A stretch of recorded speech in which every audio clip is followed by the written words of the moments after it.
الحمد لله وحده والصلاة والسلام على من لا نبي بعده وعلى آله وصحابه أجمعين. أما بعد، أعوذ بالله من الشيطان الرجيم. بسم الله الرحمن الرحيم. يا أيها الناس اتقوا ربكم الذي خلقكم من نفس واحدة وخلق منها زوجها وبث منهما رجالا كثيرا ونساء واتقوا الله الذي تساءلون به والأرحام إن الله كان عليكم رقيبا. صدق الله مولانا العظيم وصدق رسوله النبي الكريم، ونحن على ذلك لمن الشاهدين والشاكرين والحمد لله رب العالمين.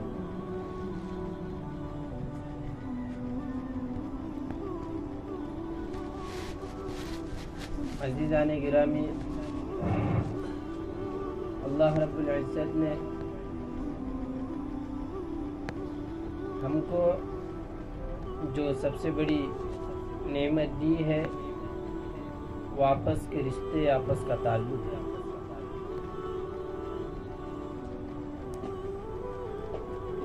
اور آپس کے رشتے، آپس کا تعلق اور آپس میں جوڑ اور آپس میں ربط پیدا کرنا،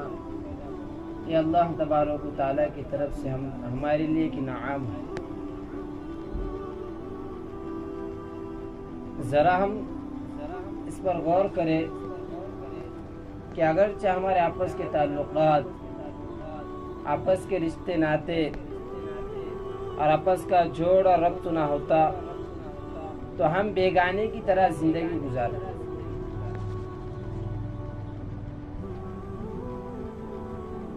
اگرچہ اور جب جوڑ نہیں ہوتا اور آپس کا تعلق نہیں ہوتا تو انسان زندگی ایک دم پریشانیوں میں، حالات میں گزارتا. ہم اندازہ اس بات سے لگا سکتے ہیں کہ کسی کے والد دنیا میں نہیں، کس کے والدہ نہیں، تو اس کی زندگی میں تھوڑی بہت کمی محسوس ہوئی.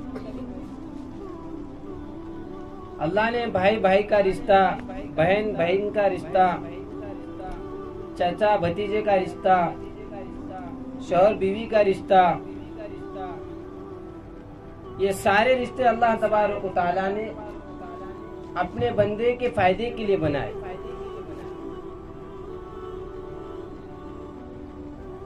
کہ بندے کو جب بھی کوئی تکلیف آئے، کوئی مصیبت اور رنج کا معاملہ اس کے ساتھ پیش آئے تو اس کے قریب رشتہ دار اسے اس پر تسلی دے، اسے صبر کی تلقین کرے. جب کوئی زخم اسے پیش آ جائے تو اس پر مرہم لگانے کے لیے اس کے قریب رشتہ دار اس کی معین اور مددگار بن جائے. یہ سارے رشتے اللہ تبارک و تعالیٰ نے صرف اور صرف اپنے بندوں کے فائدے کے لیے بنائے. اور جو شخص ان رشتوں کو برقرار رکھتا ہے، ان رشتوں کو اللہ کا ایک انعام سمجھ کر اس کے پورے حقوق کو ادا کرتا ہے، اس کے پورے حقوق کو مد نظر رکھتے ہوئے اس پر عمل پیرا ہوتا ہے، تو اللہ تبارک و تعالیٰ اس کے رزق میں، اس کے عمر میں اور اس کی زندگی میں اللہ تبارک و تعالیٰ برکت کا نزول فرماتے. اللہ اسے خوشحالی کی زندگی عطا فرماتے. اللہ تبارک و تعالیٰ دنیائی مصائب سے اور دنیائی آلام و رنج و غم سے اللہ تبارک و تعالیٰ اس کی حفاظت فرماتی. اس لیے کہ رشتہ اللہ تبارک و تعالیٰ طرف سے منتخب کیا ہوا ہے، اور اس منتخب چیز کو بندہ اپنے عمل میں لاتا ہے اور اس پر عمل کرتا ہے تو اللہ تبارک و تعالیٰ کی طرف سے اس کے لیے مدد و نصرت کا معاملہ ہوتا ہے.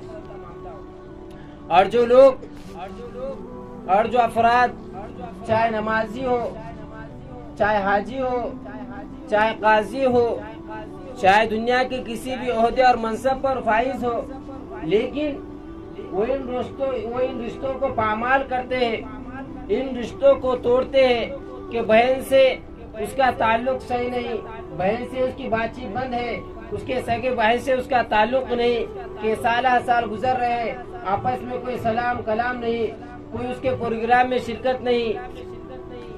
ماں باپ سے دوری ہے، بہن سے دوری ہے، چچا تایا سے دوری ہے،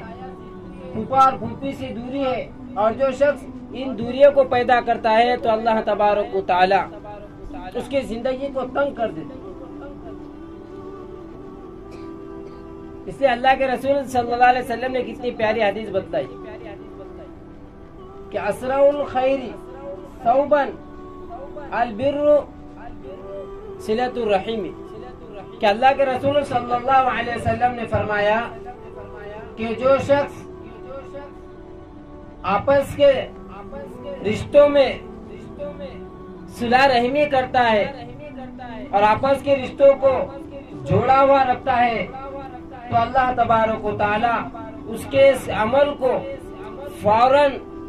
نیکی میں لکھ دیتے، یعنی عمل جلدی قبول ہونے والا ہے اللہ تبارک و تعالی کی بارگاہ میں۔ کہ جو فرد اپنے رشتہ داروں کے درمیان صلح رحمی کرتا ہے، ذری باتوں پر آپس میں دشمنی اور بھید بھاؤ کو پیدا نہیں کرتا، بلکہ ان کے ساتھ صلح رحمی کرتا ہے، رحم کا معاملہ کرتا ہے، تو اللہ تبارک و تعالی کے نزدیک کے ثواب فوراً اللہ تبارک و تعالی اس کے اس عمل کو نیکی میں لکھ دے۔ اور جو شخص اسی طرح اللہ کے رسول صلی اللہ علیہ وسلم نے حدیث فرمائی کہ جو شخص آپس کے رشتوں کو توڑتا ہے، ان سے قطع تعلق کرتا ہے، تو اللہ تبارک و تعالی اس کے اس عمل کو فوراً گناہ میں تبدیل فرماتے ہیں اور گناہ کو لکھتے ہیں۔ اور رشتوں کے ساتھ صلح رحمی کرنے پر اللہ تبارک و تعالی، اللہ کے رسول صلی اللہ علیہ وسلم نے فرمایا کہ اللہ تبارک و تعالی اس کی عمر میں برکت دیتے ہیں، اللہ تبارک و تعالی اس کی رزق میں برکت دیتے ہیں۔ اور جو انسان ان رشتوں کو توڑتا ہے تو اللہ تبارک و تعالیٰ کس پر بہت سخت وہی تھے۔ اسی طرح کا ایک واقعہ ہے، ایک مالدار شخص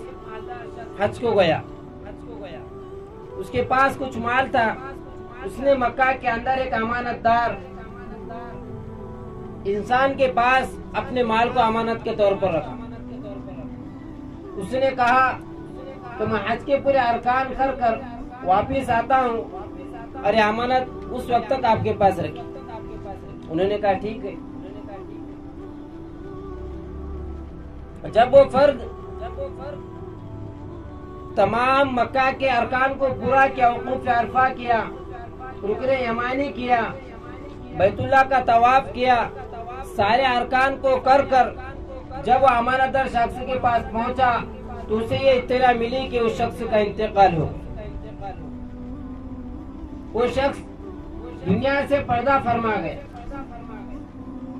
تو اسے بڑی پریشانی ہوئی اور اسے بڑا رنج و غم اسے محسوس ہوا کہ میری اتنی بڑی رقم میں نے اسے امانت دار شخص سمجھ کر رکھا تھا، لیکن وہ شخص دنیا سے چلا گیا اور کوئی رشتہ داروں سے اس کا کوئی تعلق نہیں اور کسی کو خبر نہیں کہ میری امانت اس نے کس جگہ رکھا۔ تو یہ مسئلہ مکہ کے اندر سارے لوگوں کے درمیان نشر ہو رہا، سارے افراد کے سامنے مسئلہ آیا۔ تو علماء نے اس مسئلے کا حل اس طرح نکالا، کہا کہ آپ کو اگرچہ آپ کی امانت معلوم کرنی ہے تو آپ آدھی رات کو زمزم کے کنویں کے پاس جانا اور وہاں پر آواز دینا، اگرچہ آپ کو یعنی آپ جا کر آواز دینا کہ میری امانت کہاں رکھی ہوئی ہے۔ علماء نے کہا کہ اگرچہ آپ کو وہاں سے آواز آ جائے تو سمجھ جانا وہ فرد جنت میں چلا گیا۔ اگرچہ وہاں سے آواز نہ آئے تو آپ واپس لوٹ جائیں۔ تو انہوں نے علماء نے جس طرح اس کو یہ مسئلہ بتلایا تھا، انہیں اسی طرح آدھی رات کو اٹھا اور زمزم کے کنویں کے پاس گیا، وہاں پر آواز ہی دی لیکن اس سے کوئی جواب نہیں آیا۔ اور علماء نے یہ بھی کہا تھا اگرچہ وہاں سے اس کا آواز نہ آئے تو یہ بات سمجھ لینا کہ یہ شخص جہنمی ہے، اگرچہ وہاں سے آواز آ جائے تو یہ سمجھ لینا یہ شخص جنتی ہے، لیکن وہاں سے کوئی آواز نہیں۔ پھر اس نے آ کر علماء سے مسئلہ پوچھا کہ مجھے کوئی جواب نہیں آیا اور مجھے میری امانت کی کچھ اطلاع نہیں ملی۔ اسے کہا گیا کہ ایک بحر رویت یعنی یمن کا ایک کنواں وہاں پر موجود ہے۔ تو علماء نے کہا کہ آپ اسی طرح اس کنویں میں جا کر آواز دینا، اگر چاہے اس کنویں سے آواز آ جائے تو سمجھ لینا کہ وہ شخص جہنم میں چلا گیا۔ تو اس شخص نے اسی طرح عمل کیا اور آدھی رات کو اس کنویں کے پاس پہنچا اور اس شخص سے کہا کہ بھائی میری امانت آپ کے پاس رکھی ہوئی تھی اور میری امانت کی مجھے اطلاع دیجیے۔ تو اس کو وہاں سے آواز آئی کہ بھائی آپ کی امانت فلاں جگہ رکھی ہوئی اور فلاں شخص کے پاس رکھی ہوئی، لیکن جس شخص نے امانت رکھی تھی اس نے اس اعتبار سے اس کے پاس امانت رکھی کہ جو شخص تھا